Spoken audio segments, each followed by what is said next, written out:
জানাবো জামায়াত বিএনপির পাল্টাপাল্টি বক্তব্যে উত্তপ্ত পাবনার রাজনীতি। নির্বাচন হতে পারে ডিসেম্বরেই, তবে জুনের পর নয় বলছেন প্রধান উপদেষ্টা। মাটি খুঁড়তেই বেরিয়ে এলো ডাকাতির বান্ডিল বান্ডিল টাকা। এবং সর্বশেষ জানাবো প্রধান উপদেষ্টার ঘোষণা অনুযায়ী নির্বাচন হবে বলছেন ইসি মাসুদ। এতক্ষণ শুনছিলেন সংবাদ শিরোনাম, এবারে বিস্তারিত। তবে তার আগে অনুরোধ থাকবে আমাদের চ্যানেলটি সাবস্ক্রাইব করে বেল আইকনটি ক্লিক করুন। জামায়াত বিএনপির পাল্টাপাল্টি বক্তব্যে উত্তপ্ত পাবনার রাজনীতি। পাবনার আটঘরিয়ায় জামায়াত বিএনপির সংঘর্ষ, দলীয় কার্যালয় ভাঙচুর ও অগ্নিসংযোগের পর পাল্টাপাল্টি কড়া বক্তব্যে উত্তপ্ত হয়ে উঠেছে রাজনীতির মাঠ। সংঘর্ষে জামায়াত কার্যালয়ে আগুন দিয়ে কোরআন পোড়ানো ও হামলার অভিযোগ তোলা হয়। বিএনপি নেতাকর্মীরা ইহুদিদের মতো কাজ করছেন বলে এই প্রসঙ্গে মন্তব্য করেছেন পাবনা জেলা জামায়াতের আমির আবু তালেব মণ্ডল। অপরদিকে জামায়াত কর্মীরা নিজেরাই কোরআন পুড়িয়ে ধর্ম নিয়ে রাজনীতি করছেন বলে দাবি করছেন পাবনা জেলা বিএনপির আহ্বায়ক হাবিবুর রহমান হাবিব। এ ঘটনায় জামায়াত কর্মীদের মোনাফেক আখ্যা দিয়ে আটঘরিয়ার মসজিদে জামায়াতের ইমাম মুয়াজ্জিনদের আজান বা ইমামতি করতে দেওয়া হবে না বলে হুঁশিয়ারি দিয়েছেন তিনি।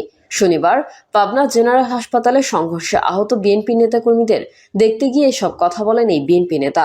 অন্যদিকে বিএনপির কার্যালয় ভাঙচুরের পর বিক্ষুব্ধ বিএনপির কর্মীরা জামায়াতের কার্যালয়ে আগুন দিলে অগ্নিদগ্ধ অফিস পরিদর্শন শেষে গত শুক্রবার সকালে সাংবাদিকদের দেওয়া বক্তব্যে বিএনপিকে নিয়ে ওই মন্তব্য করেন জেলা জামায়াত আমির।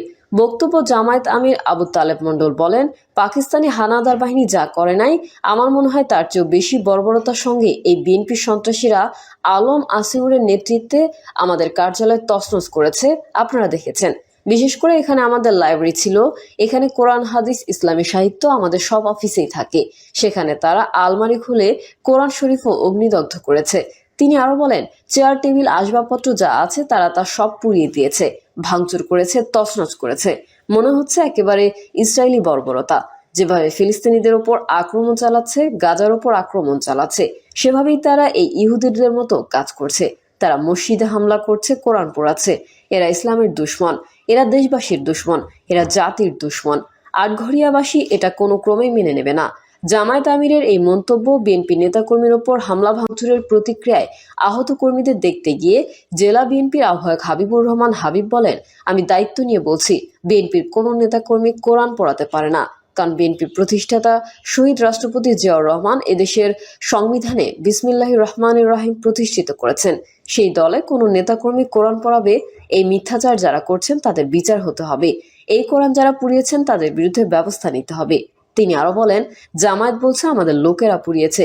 যদি কোনো ভিডিও ফুটেজ দেখাতে পারে বিএনপির লোকেরা ওখানে আগুন দিয়েছে, বিএনপির লোকেরা কোরআন পুড়িয়েছে, তার সমস্ত দায় আমি নেব। জামায়াত কর্মীরা মোনাফেক দাবি করে তিনি বলেন, আটঘরিয়ার কোনো মসজিদে জামায়াতের কোনো ইমাম, কোনো মুয়াজ্জিন আজান দিতে পারবে না। জামায়াতের কোনো ইমাম ইমামতি করতে পারবে না। যেখানেই যাবেন আগামী জুমায় প্রতিবাদ করবেন। জামায়াত ইসলামীর লোক, তারা মিথ্যা কথা বলে, তাদের সঙ্গে নামাজ হয় না। এই বিএনপি নেতা আরো বলেন, এসব করে আবার তারা প্রতিবাদ মিছিল করেছে। যে সমস্ত জঘন্য ভাষায় তারা বক্তব্য দিয়েছে, এর প্রতিবাদে আটঘরিয়ার মানুষের আমি বলবো, এই জামায়াত শিবিরের বিরুদ্ধে রুখে দাঁড়ান। এরা স্বাধীনতা বিরোধী, এরা রক কাটা গ্রুপ। এরা স্বাধীনতার আন্দোলন, ভাষা আন্দোলনকে বিশ্বাস করে না। ওরা শহীদ মিনারে যায় না, ওরা জাতীয় স্মৃতিসৌধে যায় না এবং বাংলাদেশের স্বাধীনতাকে স্বীকার করে না। এর আগে গত বৃহস্পতিবার দেবোত্তর ডিগ্রি কলেজের অ্যাডহক কমিটি নিয়ে দ্বন্দ্ব বাধে জামায়াত ও বিএনপির নেতাকর্মীর মাঝে। এরপর এদিন বিকেলে বিক্ষোভ মিছিল নিয়ে দেবাত্তর বাজার ঘুরে উপজেলা বিএনপি নেতা আলমের কার্যালয়ে হামলা চালিয়ে ভাঙচুর করে জামায়াত কর্মীরা। পরে সন্ধ্যার আগে নির্বাচন হতে পারে ডিসেম্বরেই, তবে জুনের পর নয় বলছেন প্রধান উপদেষ্টা। জাতীয় নির্বাচন চলতি বছরের ডিসেম্বরে অনুষ্ঠিত হতে পারে বলে জানিয়েছেন অন্তর্বর্তী সরকারের প্রধান উপদেষ্টা ডক্টর মোহাম্মদ ইউনূস। ডক্টর ইউনূস বলেছেন, জাতীয় নির্বাচন চলতি বছরের ডিসেম্বরে অনুষ্ঠিত হতে পারে, তবে আগামী জুনের পরে হবে না। তিনি এই নির্বাচনে অংশ নেবেন কিনা সে বিষয়েও নিশ্চিত করেননি। প্রধান উপদেষ্টা জানান, অন্তর্বর্তী সরকার মূল্যস্ফীতি ও ব্যাংক খাতকে স্থিতিশীল রাখতে সক্ষম হয়েছে, তবে অর্থনৈতিক প্রবৃদ্ধি এখনও দুর্বল। একই সঙ্গে রাজনৈতিক পরিস্থিতিতেও ভঙ্গুর রয়েছে। বিপ্লবের 9 মাস পরেও বড় পরিবর্তন আনা কঠিন হয়ে পড়েছে। তিনি আরো বলেন, ঐক্যমত্য কমিশন রাজনৈতিক দলগুলোর সঙ্গে মিলে জুলাই সনদ প্রণয়ন করবে, যা নির্বাচন অনুষ্ঠানের পথ খুলে দেবে এবং একটি নতুন বাংলাদেশ গঠনে সহায়তা করবে। সরকার প্রধান বলেন, ঐক্যে পৌঁছানো সহজ ব্যাপার নয়। কোন কমিশন থাকা উচিত কোন কমিশন থাকা উচিত তা নিয়ে রাজনৈতিক দল ও জনগণের মধ্যে মতপার্থক্য শুরুতেই রয়েছে। কেউ বলছেন দেশের অর্থনীতির মূল ভিত্তি তৈরি পোশাক খাত নিয়ে একটি কমিশন থাকা উচিত ছিল। আবার কারো অভিযোগ, শিক্ষা খাতকে যথাযথ গুরুত্ব দেওয়া হয়নি। সবচেয়ে বড় বিতর্কের জন্ম হয়েছে নারী সংস্কার কমিশন ঘিরে, যা অনেক পরে গঠিত হয়। এই কমিশন ইসলামী উত্তরাধিকার আইনের পরিবর্তনের সুপারিশ করে, যাতে নারীদের অধিকার দেওয়া হয়, আর এতে ইসলামপন্থী দলগুলো বিক্ষোভ শুরু করে। আওয়ামী লীগ ইস্যুতে ডক্টর ইউনূস বলেন, 12 মে নির্বাচন কমিশন আওয়ামী লীগের নিবন্ধন স্থগিত করেছে, ফলে দলটি নির্বাচনে অংশ নিতে পারবে না। মাটি খুঁড়তেই বেরিয়ে এলো ডাকাতির বান্ডেল বান্ডেল টাকা। বান্দরবানের লামায় আবুল খায়ের টোব্যাকো অফিস থেকে লুট হওয়া 1,72,75,638 টাকার মধ্যে 51,87,200 টাকা উদ্ধার করা হয়েছে। এ ঘটনায় 8 জনকে গ্রেফতার করেছে পুলিশ।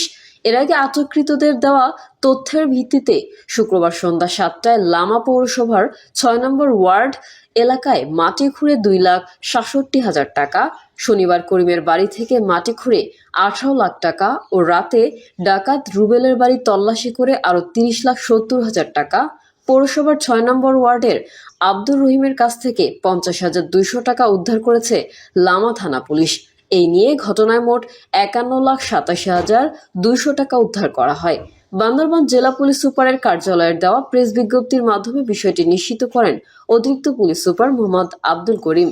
বিজ্ঞপ্তিতে জানানো হয়, গত 9 মে লামা উপজেলার লাইনঝিরি এলাকায় আবুল খায়ের টোব্যাকোর অফিসে হামলা চালায় সংঘবদ্ধ দুষ্কৃতিকারী ডাকাত দল। এ সময় তারা অফিস কর্মীদের জিম্মি করে 1,72,75,638 টাকা লুট করে নিয়ে যায়। ঘটনার পরদিন 10 মে অজ্ঞাত 15 থেকে 20 জনকে আসামি করে লামা থানায় মামলা করা হয়। প্রধান উপদেষ্টার ঘোষণা অনুযায়ী নির্বাচন হবে বলছেন ইসি মাসুদ। প্রধান উপদেষ্টার ঘোষণা দেওয়ার সময় অনুযায়ী ত্রয়োদশ জাতীয় সংসদ নির্বাচন অনুষ্ঠিত হবে বলে জানিয়েছেন নির্বাচন কমিশনার আব্দুর রহমান এল মাসুদ। নির্বাচন কমিশনার বলেন, প্রধান উপদেষ্টা যে সময়টা দিয়েছেন নির্বাচনের জন্য চলতি বছরের ডিসেম্বর থেকে পরের বছরের জানুয়ারির মধ্যে, আমরা আশা করছি ওই সময়ের মধ্যেই নির্বাচন হবে। নির্বাচনের প্রস্তুতি শুরু হয়েছে কিনা জানতে চাইলে তিনি বলেন, প্রস্তুতি তো সবসময়ের, আমরা হলাম বাস্তবায়নকারী সংস্থা, কাজে আমাদের প্রস্তুতি তো সবসময় থাকে। পরে সার্কিট হাউসে স্থানীয় প্রশাসন ও নির্বাচন কর্মকর্তাদের সঙ্গে মতবিনিময় করেন এই নির্বাচন কমিশনার। সভায় তিনি প্রধান অতিথি হিসেবে যোগ দেন। এতে সভাপতিত্ব করেন অতিরিক্ত বিভাগীয় কমিশনার মোহাম্মদ হাবিবুর রহমান। প্রিয় দর্শক, এই ছিল এখনকার সর্বশেষ সংবাদ। আপডেট ও সংবাদ পেতে চ্যানেলটি সাবস্ক্রাইব করে বেল আইকনটি ক্লিক করুন। কমেন্টে আপনার মতামত জানিয়ে আমাদের সাথেই থাকুন। ধন্যবাদ সবাইকে। আল্লাহ হাফেজ।